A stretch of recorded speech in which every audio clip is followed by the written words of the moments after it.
விட்டு செல்வது எவ்விடத்தில்? வெறும் பாத்திரம் உள்ளது என்னிடத்தில், அதன் சூத்திரமோ அது உன்னிடத்தில்.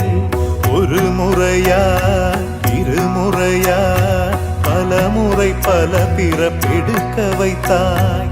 புதுவினையா பழவினையா கணம் கணம் தினம் என்னை துடிக்க வைத்தாய். பொருளுக்கு அலைந்திடும் பொருளற்ற வாழ்க்கையும் துரத்துதே. உன் அருள் அருள் அருள் என்று அலைகின்ற மனம் இன்று பிதற்றுதே.